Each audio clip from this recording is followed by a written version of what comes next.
जंगल में कई दिनों से बारिशें चल रही थीं। पहले तो पेड़ों के पत्तों से अपने अपने घोंसलों में बैठे पक्षी बारिश के पानी से बचे हुए थे, मगर अब तो पत्तों से पानी टपक टपक कर उनके घोंसलों में आने लगा था। लूसी, आप कल से जाग रही हो, थोड़ी देर सो जाओ। कैसे सो सकती हूँ पति जी? बारिश के पानी में कैसे नींद आ सकती है? मैं घोंसले की ऊपर वाली डाल पर बैठकर पानी रोकने की कोशिश करता हूँ। कौवा और कौवी भी अपने टपकते हुए घोंसले में बैठे हुए थे।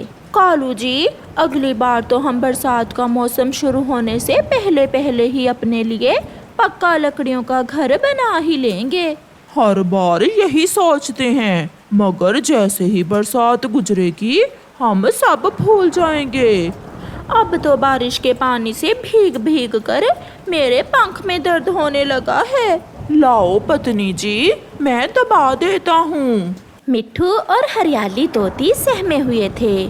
उनका तो घोंसला भी कमजोर था। चिड़िया अपनी बेटी और बेटे के साथ बैठी बातें कर रही थी। मेरी मम्मा का घोंसला ऐसी बारिश में भी सुरक्षित हुआ करता था। अच्छा मम्मा, मगर वो कैसे? मम्मा, बारिश में घोंसला कैसे सुरक्षित हो सकता है? मेरी माँ ने अपने घोंसले के ऊपर खजूर के पत्तों से बनाकर एक छाता जो लगा रखा था।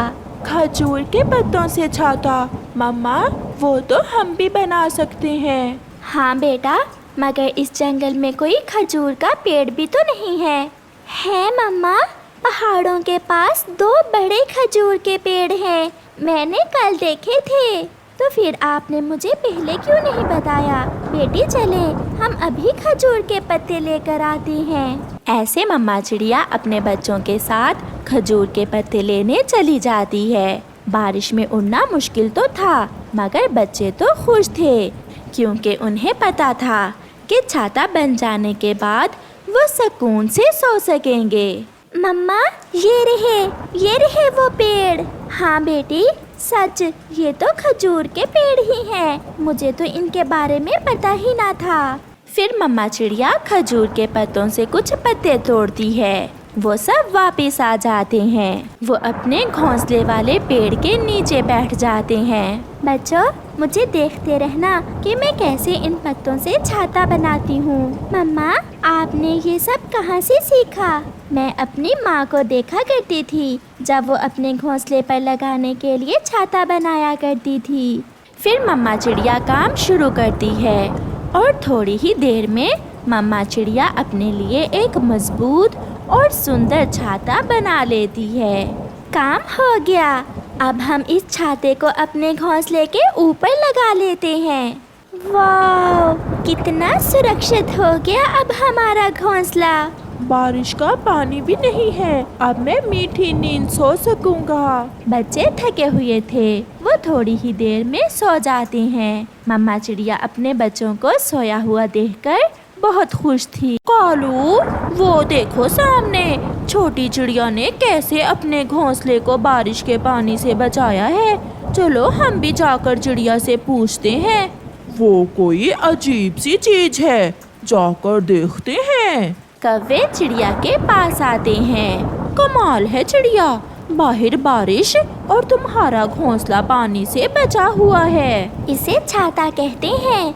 ये हमें तेज बारिश से बचाता है। पहाड़ों से जाकर आप खजूर के पत्ते ले आए, मैं आपको भी छाता बना देती हूँ। फिर गोरी और कालू भागते हैं। वो उड़ते उड़ते मिट्ठू और कबूतर को भी साथ लेते हैं। जल्दी आओ दोस्तों, जल्दी आओ। ऐसे वो सब पहाड़ों पर पहुँच जाते हैं। मगर इन पत्तों से हम करेंगे क्या?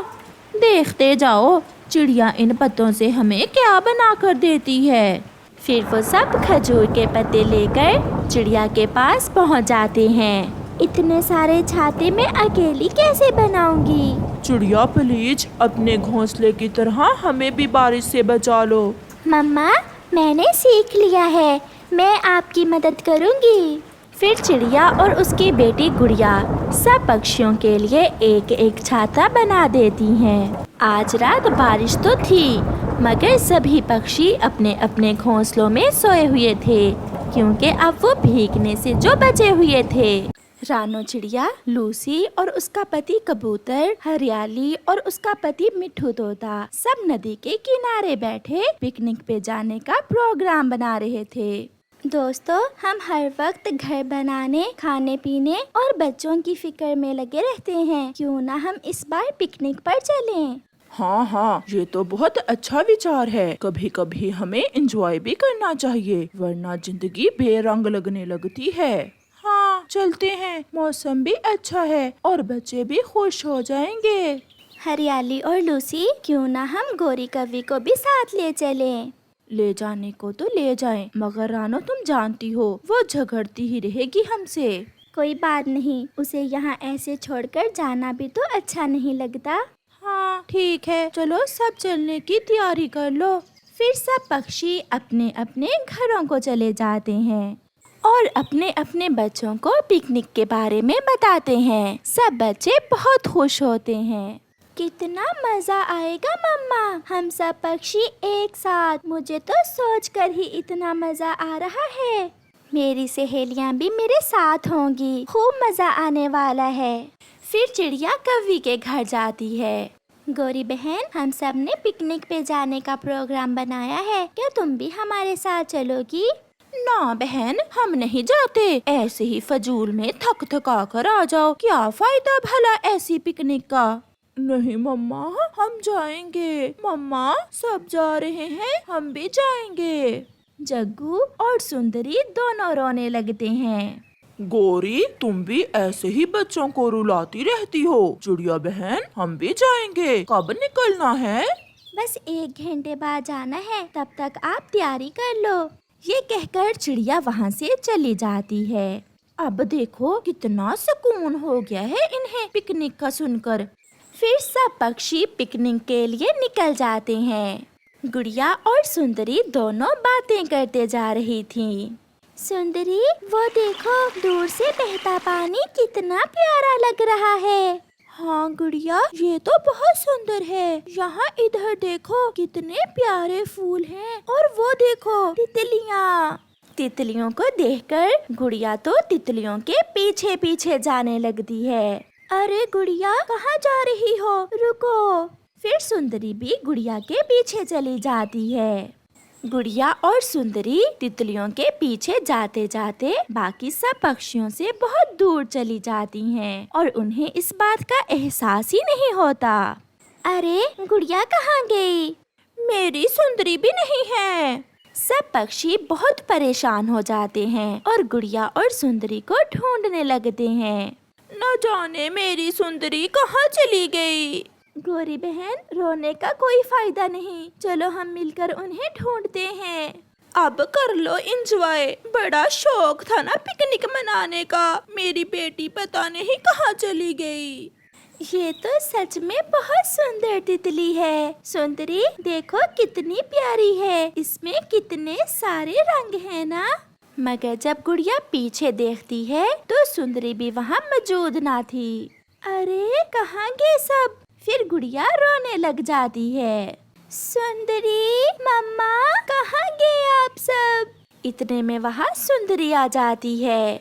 गुड़िया, ये क्या किया तुमने? देखो हम कितनी दूर निकल आए हैं। अब रो क्यों रही हो? चलो वापस चलते हैं। हमें वापसी के रास्ते का नहीं पता, फिर कैसे जाएंगे वापस? तुम परेशान ना हो, मैंने रास्ते में कुछ कंकड़ निशानी के तौर पर छोड़ दिए थे। हम उसी रास्ते पर वापस जाएंगे।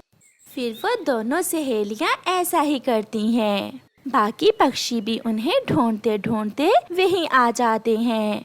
कवि बहन, वो देखो गुड़िया और सुंदरी। चिड़िया अपनी बेटी को देखकर बहुत खुश होती है और कवि भी अपनी बेटी को देखकर बहुत खुश थी। चलो अब वापस अपने घर चलते हैं, हम नहीं मनाएंगे ऐसी पिकनिक।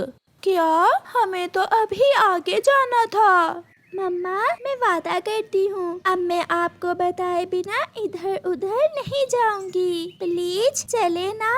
मम्मा प्लीज चले ना। ठीक है, मगर अब ध्यान से। फिर सब बच्चे खुश हो जाते हैं और खुशी से उछलने लगते हैं।